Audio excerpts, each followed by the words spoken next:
Seulement dans la journée d'hier, j'ai vendu 1800 € en suivi réhab. Puis après, j'ai vendu 500 € en e-learning dans une de mes formations pour le powerlifting, en réhab de powerlifting.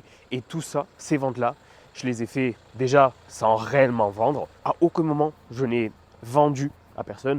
À aucun moment, j'ai cherché à convaincre. À aucun moment, j'ai cherché à forcer la vente ou à convaincre l'autre personne, à la mettre en pression ou quoi que ce soit. Il y a eu, pour aucune des ventes, il y a eu 0 objection. C'est-à-dire que les personnes m'ont payé dans l'appel, donc pas les paiements en totalité, mais en mensualisé. Il y en a un qui m'a payé en totalité dans l'appel, donc les 600 € de suivi réhab tout un trimestre. Et encore une fois, tout ça sans forcer. Ça, je te le dis pas pour me la péter, forcément tu commences à me connaître si tu regardes ma chaîne.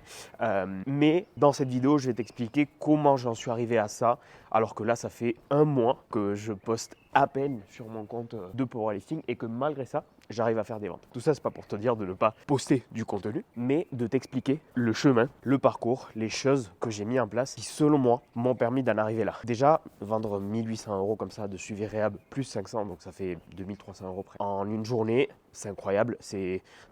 Ma maman, elle met deux mois à gagner ça. Donc je viens d'une famille très humble de ce côté-là. Ma maman, elle met 2 mois de travail pour gagner ça. Mon rêve d'ailleurs, c'est là cette prochaine année, c'est de pouvoir mettre à la retraite ma maman, qui devrait prendre sa retraite et elle ne peut toujours pas le faire. Donc là, c'est mon but sur la prochaine année. Pas encore parler forcément, mais ça va être un moment incroyable et je suis sûr que je vais y arriver.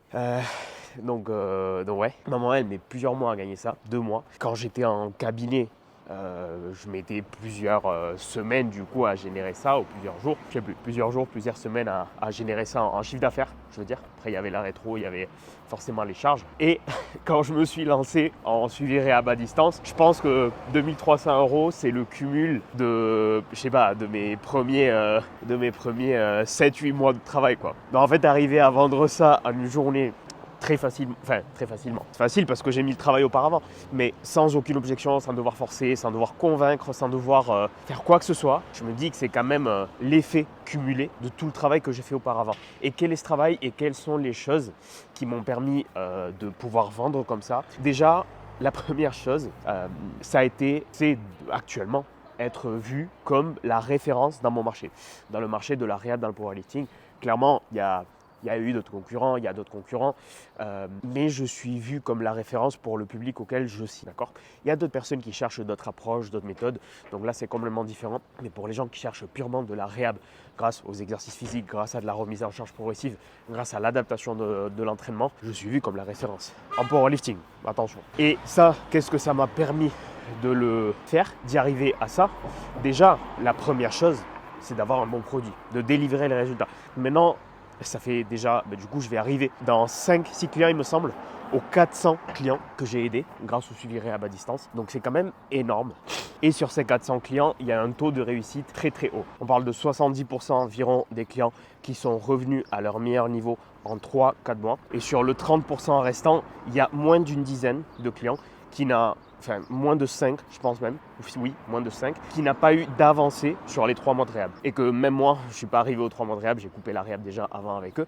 Mais tout ça pour dire que déjà le taux de réussite est énorme. Pour ceux qui n'ont pas réussi à 100%, il y a eu de l'avancée dans leur situation, donc le taux de satisfaction est énorme. Et ça déjà, c'est le plus important parce que sinon, jamais j'aurais pu aider plus de 400 personnes. Le fait d'avoir un énorme taux de réussite et des bons résultats, ça te crée du bouche à oreille forcément. Pas seulement à partir des personnes à qui j'ai aidé, mais aussi de leurs coachs qui vont me recommander à d'autres athlètes, etc. Et en plus, moi, ça me permet dans mon contenu de montrer de la preuve. Ça, c'est le deuxième pilier dont je veux te parler. C'est pas seulement d'avoir un bon produit, d'avoir un bon résultat, mais faire savoir aux autres les résultats que tu as. Là, je ne parle pas d'exagérer, je ne parle pas de forcément montrer tout le temps que le côté positif. J'ai déjà aussi parlé des échecs que j'ai eu en réhab, mais forcément, il faut mettre en avant ce que tu sais faire et ce que tu as fait chez tes clients. Quelle est ta plus-value? Quelle est ton expertise? On en a tous une en kiné. Moi, c'est la réhab en powerlifting. Il y a d'autres domaines dans lesquels je suis nul, je suis éclaté en kiné. Je ne suis pas du tout le meilleur kiné du monde. Je suis juste très bon et un des meilleurs, sûrement, si ce n'est pas le meilleur en France, mais ça, je sais pas, peu importe, dans la réhab en powerlifting. Donc toi, sûrement, tu as une plus-value. Il y a un sport, une patho, un domaine, une problématique que tu règles, même c'est peut-être pas en lien avec la kiné, peut-être c'est dans la perte de poids, peut-être c'est dans d'autres choses, dans lequel tu es expert, parce que tu t'es formé dans ça, tu as de l'expérience dans ça, ou toi-même, encore plus puissant, tu as vécu cette histoire-là, tu as vécu cette transformation-là. Donc ça, que ce soit toi, ta victoire personnelle, ton histoire, tu as surmonté une pathologie, un problème, quoi que ce soit parce que c'est toi, soit parce que tu as aidé un de tes proches à y arriver, soit parce que tu as aidé déjà des patients ou des clients, peu importe, il faut que tu mettes ça en avant. Il faut que les gens sachent, et ce n'est pas une question seulement de vendre, c'est de montrer aux gens que c'est possible de s'en sortir. Il y a des gens, moi j'ai récupéré tellement de personnes qui pensaient que c'était impossible de pouvoir recharger l'ours sans douleur. Et au-delà du fait de leur vendre, de leur faire acheter, enfin qu'ils achètent parce que je ne fais acheter personne, c'est eux-mêmes qui achètent mon produit ou mon service. Au-delà de ça, je sais que j'inspire tout le temps des gens, tous les jours, pour leur montrer que c'est possible. Que ce soit avec moi ou pas avec moi forcément c'est mieux, j'ai aucun problème à le dire, mais même si c'est sans moi, je leur montre que c'est possible de s'en sortir grâce à un plan réfléchi, adapté et avec une bonne remise en contrainte. Mais au-delà de faire savoir les résultats que tu as chez tes clients, il faut que tu fasses savoir quel est ton mécanisme différenciateur. Pourquoi ce que tu fais fonctionne. Moi par exemple, mon mécanisme différenciateur à moi, c'est que je suis anti-routine d'échauffement à rallonge, je suis anti-squat university, on va dire, je ne sais pas si tu connais la page. Mais tu vois, il y a beaucoup d'exercices qu'ils font avec les élastiques, des exercices avec des petites charges, etc. Beaucoup d'exercices d'activation et de réveil musculaire. Moi je suis anti ça, parce qu'en gros en powerlifting, on soulève des charges lourdes. Donc le but, c'est d'avoir un stimulus aussi relativement élevé, relativement intense pour pouvoir créer des adaptations qui après se transfèrent sur ces mouvements lourds. C'est pour ça que ça marche, parce que je me concentre beaucoup moins sur les exercices d'activation.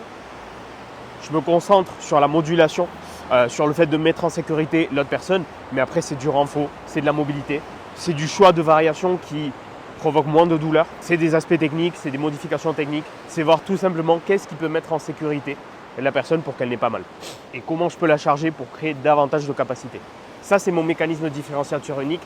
Et ça, les gens, d'une façon ou d'une autre, il faut qu'ils le sachent. Il faut que tu le mettes en avant. La plupart des kinés enchaînent semaine après semaine, des kinés sur les réseaux, des posts de 5 exercices pour ton épaule, 5 exercices pour tel problème d'épaule, 5 exercices pour ta hanche, 5 exercices de mobilité.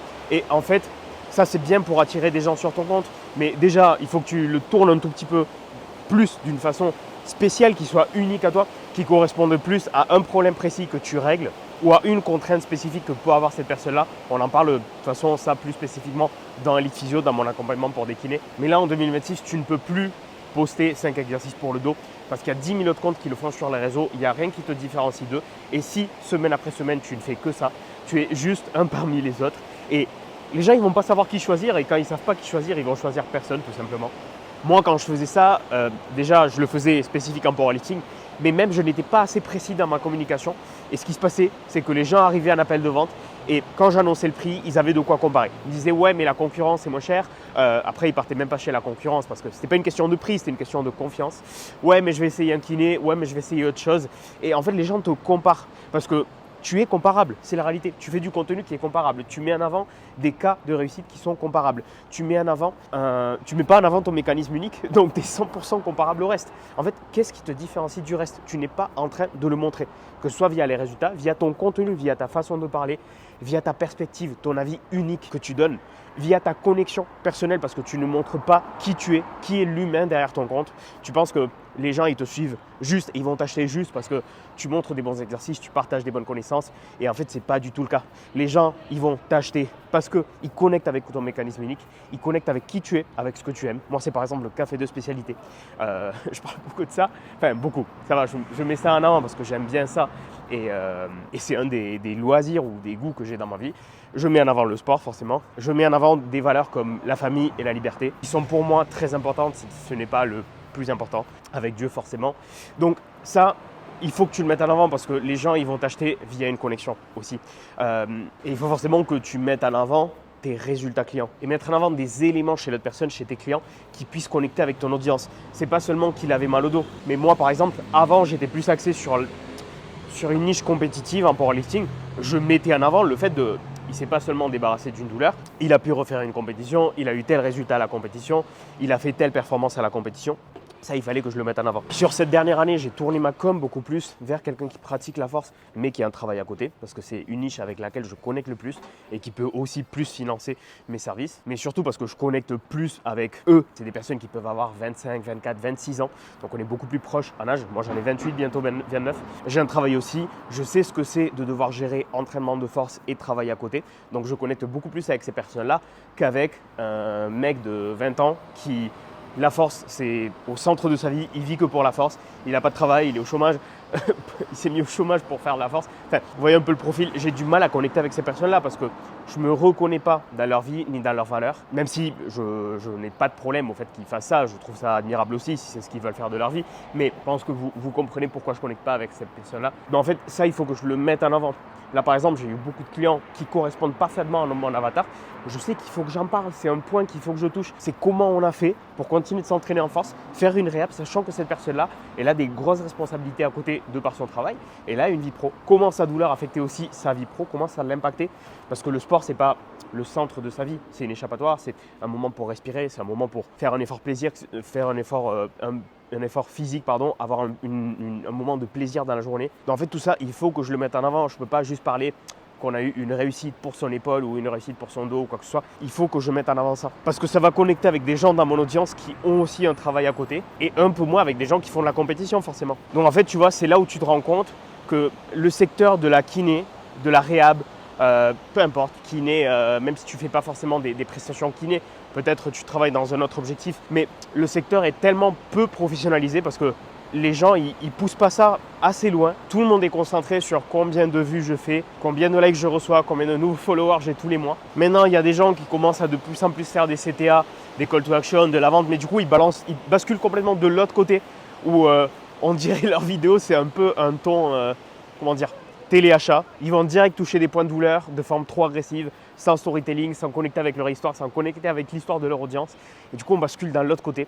Et en fait, personne n'a compris qu'il faut créer de la connexion via les 3 piliers que je t'ai dit tout à l'heure. Qui tu es, ton mécanisme unique et qui sont tes clients et quels résultats ils ont eu. Personne n'a compris qu'il faut vendre sans vendre. Il ne faut pas que les gens aient la sensation que tu es en train de leur vendre. Les gens, ils détestent ça. C'est comme si pour chaque poste de valeur que tu apportais, tu gagnais des points chez cette personne-là. Et pour chaque CTA, pour chaque essai de vendre que tu fais, tu perdais des points. C'est pour ça en fait que si tu veux régulièrement créer du désir de vente, tu ne peux pas le faire via une communication qui soit agressive, qui soit trop directe, parce que ça épuise ton audience. Il faut que tu crées du désir d'achat autrement. Avec du storytelling, avec de la connexion et avec de la connexion, encore une fois, avec les 3 piliers dont j'ai cité tout à l'heure. Ça, ces piliers-là, c'est exactement ce qu'on a abordé dans le dernier atelier pratique chez Elite Physio. Et pas seulement on a abordé, mais on a mis en place directement. Donc tous les élèves ont construit un copy en direct que j'ai corrigé, un copy de connexion, de storytelling et de vente. Parce qu'en fait, c'est ça qui va te permettre de vendre. Moi, c'est ce que j'ai commencé à mettre en place sur Elite Rehab déjà début 2025. Et c'est clairement l'année où mes suivis à distance ont explosé. C'est ce que j'ai mis en place sur Elite Physio. J'ai lancé ça depuis 2 mois. J'ai déjà fait plus de 10 ventes. J'ai des appels de vente toutes les semaines.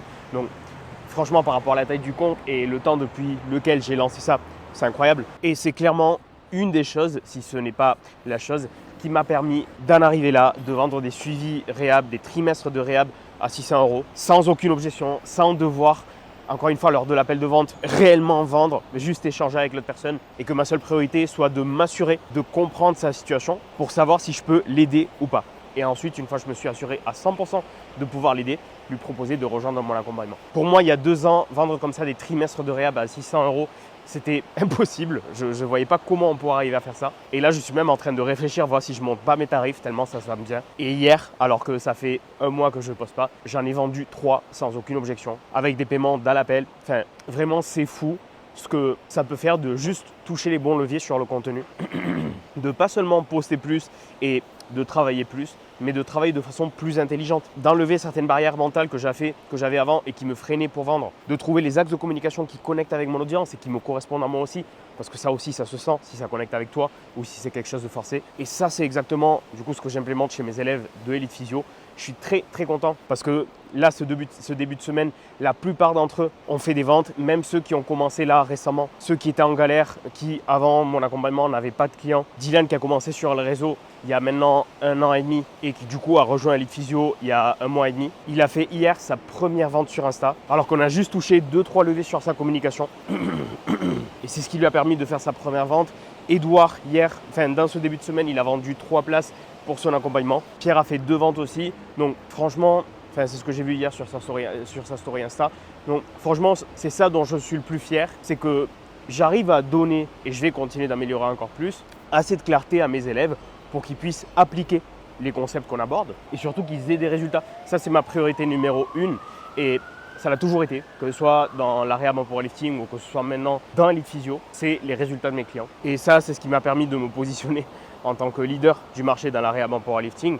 Et c'est ce qui va me permettre de me positionner en tant que leader du marché dans tout ce qui est mentorat spécifiquement pour des kinés qui veulent lancer des suivis à distance. Parce que je ne travaille qu'avec ces kinés-là. Bref, j'espère que la vidéo c'était utile. Là, ce que j'ai partagé, franchement, ça a énormément de valeur. Mais ça me fait plaisir de documenter et que toi aussi tu puisses apprendre. Forcément, si tu veux qu'on amène ça encore plus loin et de façon complètement adaptée à toi, tu as mon accompagnement aussi. Si tu veux avoir plus d'infos par rapport à ça, tu as juste à m'envoyer un message sur Instagram. On échange, ça t'engage à rien, vraiment aucun compromis sur ça. Mais surtout, j'espère que la vidéo a été utile et je te dis à la prochaine. Ciao, je vais m'entraîner.